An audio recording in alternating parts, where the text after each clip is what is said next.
Controversial coach po ng Rain or Shine, no? Kung saan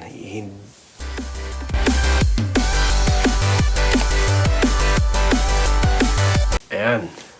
Welcome po dito sa Doy TV Sports at TNDka YouTube channel. At ating pag-uusapan ngayon ay yung mainit, no, na endgame na itong San Miguel Beermen at itong Rain or Shine Elasto Pacers. Elasto Painters, no? At speaking of that, sino ang mainit?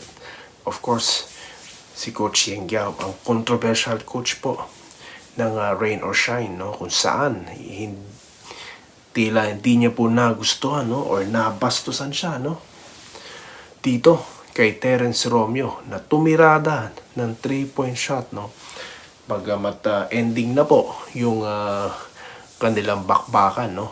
Ang tawag po dyan, unwritten rule, no? Kung saan wala naman po talagang rule na nagbabawal mag-shoot, no? Kapag tambak na, no? O patapos na ang laban. Wala pong ganun. Pero kumbaga, parang lumalapas dyan, no? Parang,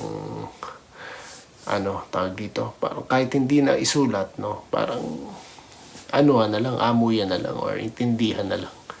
At yan po i-recognize ng mga professional basketball players, no? Katulad po nila Kevin Durant, no? Stephen Curry, mga coaches like Steve Kerr, no?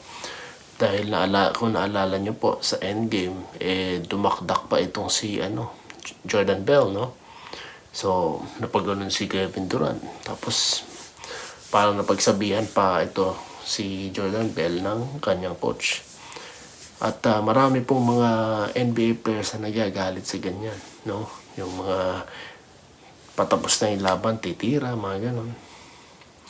Yung iba walang pakialam, no? Kasi di naman po talaga nakasulat kung ano nga talaga yan, bawal or may pact or usapan ba mga players na tawag dito, na wag gagawin yun. Pero yun na nga, kahit hindi na parang marami po nakakaintindi. At yun po ang gustong palabasin dito ni Coach Yeng Guiao na yun na nga, veterano itong si Terence Romeo. Mas alam niya ito. Pero for what reason, tumirada siya ng 3 points. Siguro pumasok din sa instinct niya sa player na tawag dito, na possession pa naman namin ito, di ba? Tapos ang laban, titirahin ko. Ang punto naman ni Coach Yeng Guiao, wala namang quotient sa semis eh. So, di nyo kailangan tampakan yung inyong kupunan. Well, ito po, no. Ang take natin dito, para sa akin, nakaka-insulto lang po talaga yan. Kumbaga, tambak na, talo ka na, tapos biglang gaganon pa yung kalaban. Para sa akin, hindi ito nakakabastos, no. Well, pumunta ka sa sitwasyon ng nananalong team, di ba? Siyempre masaya sila. Ikaw naman na natatalo, natural na masama ang loob mo, di ba? Lalo na nakakabastos to. Pero para sa akin, hindi. Kasi para pong boxing yan or sa mga MMA, no? Na protect yourself at all times, di ba? So ganun din dapat sa basketball. Di ba? Ayaw mong tirahan ka, depensahan mo. Di po ba ganon? Depensahan mo pa rin. Don't lose your defense, no? Kahit natampa ka na. Para maiwasan yung mga ganon. Yun lang po ako sa pananaw ko, no? Hanggat hindi pa natatapos ang laban, tuloy pa rin. Depensahan nyo. Di ba? So, ganon sa boxing, ayaw mong masuntok ng alanganin, ng defenseless ka, edi don't lower your guard, no? Protect yourself at all times. So, yun po ang ating komento dyan, no, sa nangyari na yan. At kasi nga po, yung tag dito, yung situation ngayon na itong Rain or Shine, sila po'y nasa bingid ng tag dito na ng masusweep, no? At malalaglag na sila sa championship contender, or championship match, no? Pagka sila po'y tinuluyan na ng San Miguel. At sa Ginebra naman, on the other hand, at Meralco, well, lamang na po sa serye ang Meralco, no? 2-1 na po dahil nanalo ang Meralco. So, may mga nagsasabi, may nagko-comment po, no? Dito sa ating content, no? Kasi sinabi ko, Ginebra, San Miguel ang maglalaban. Speculation natin, ano po. Well, hindi, nag-base lang po talaga tayo sa lineup ng dalawa. Pero, bilog po ang bola. No, kahit gaano kalakas pa isang kupunan katulad ng Phoenix Suns, pwede itong matalo. At yun na nga. Abangan po natin yan. Malalaglag ba ng Meralco ang Barangay Ginebra? Diba? Mauunsyami ba yung pagdagsa ng mga Ginebra fans dito sa finals para makapagsalba, no, dito sa PBA, dahil alam naman po natin na topic po natin dito na bago pa po mag-semis wala na hindi na po ganun karaming nanonood, no, or ang crowd ng PBA, dahilan para sila lumipat sa mga maliliit na venues, no.